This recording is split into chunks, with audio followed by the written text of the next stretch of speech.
We got a call from a lady who feeds a lot of the stray and feral cats in an East Side neighborhood. She had called and said that one of her favorites was severely injured and she needed some help. She said it looked as though he had maybe crawled up into a car engine and to find warmth, and when the car was turned on, the cat got these injuries. She said that the cat had crawled underneath the porch of this abandoned house. So I got my flashlight and I looked under there, and there was maybe 20 or 30 cats under there, and as soon as they detected me, they just took off. But way back in the corner, I could see another cat, and I shined the light on him, and from what I could see, I wasn't even really sure he was still alive. I crawled under the porch and crawled through the waste and the snow and the ice, kept thinking he was going to take off at any second, and he never did. So I just put him in my arm, headed back to the shelter, and I just hoped against hope that he would still be alive when I got him back here. I didn't really think that he would be. And when I first saw him, he was emaciated, flea infested. He's about maybe 5 or 6 pounds, and you know, we thought with the severity of his injuries, his prognosis wasn't good. And then we took him directly into the surgical suite. I sat on the floor, opened the carrier, started talking to the veterinarian, wasn't even really paying attention to Wolfie. And all of a sudden he crawls out of this carrier like a commando, crawls right up into my lap, does a couple circles, starts purring, and just falls fast asleep. And I just knew then that we had to do something to save this cat, because if he wasn't going to give up on himself, we sure weren't going to give up on him. He had a degloving injury, which is the skin on the left side of his face was completely torn away from the muscles, and part of his ear was torn off, and it was from the top of his head all the way down through his shoulder.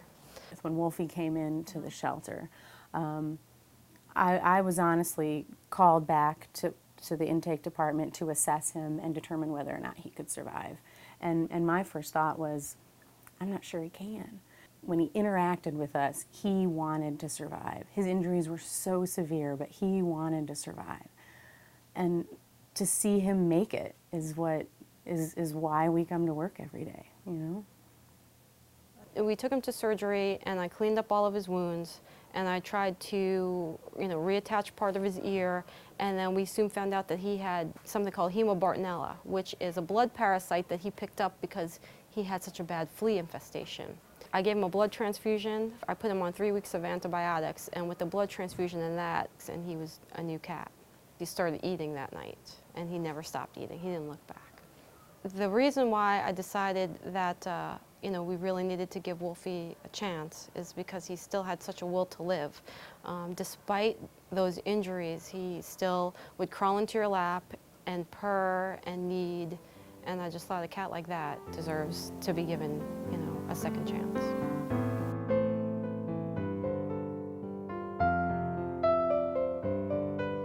Raisin came into us as a 4-month-old puppy.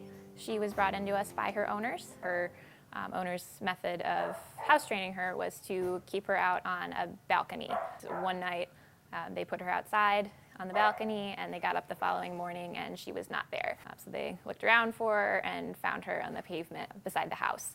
She was brought into us late in the day, so she had gone without medical care for probably about 18 hours. She had 2 broken front legs. One of them was much more severe than the other one, and there was actually the bone was protruding through her leg, so it was a pretty severe injury, and she was she was down for the count. She was there was like no life in her face at all.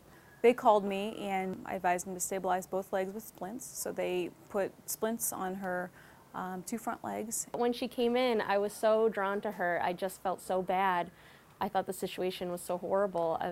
I knew I needed to do something for her. So I said, we'll get her bandaged up and I'll take her home. And then when I brought her in the next day, I was really happy with that choice. I just knew that she was going to fight through it.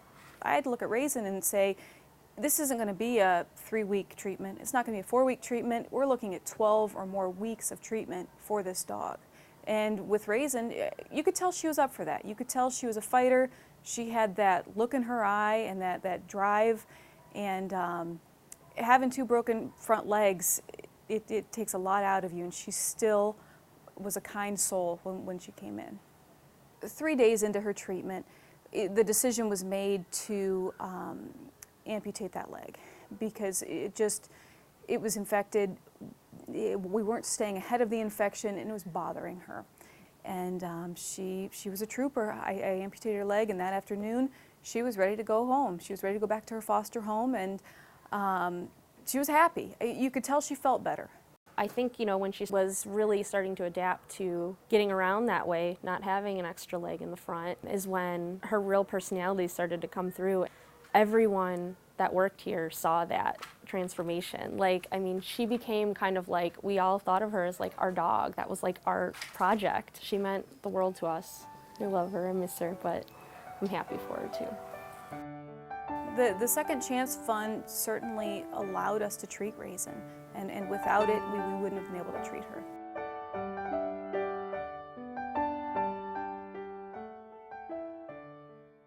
I think what's so striking about these two stories in particular and these two animals is they were both so alone out there. We had Raisin lying at the bottom of a porch broken, and we had Wolfie under a porch with a horrific wound, and they were both out there alone and they were suffering, and they came into the Animal Protective League, and then all of a sudden they weren't alone anymore.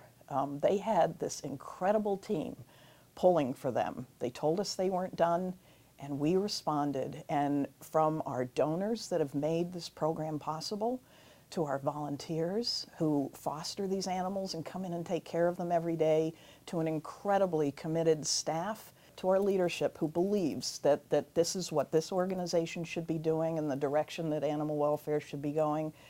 All of a sudden, these animals aren't alone anymore. And then their adopter walks through the door and they fall in love with this wonderful animal that the Second Chance program has allowed us to help. And isn't that what it's all about? They're never going to be alone again. They've had their second chance.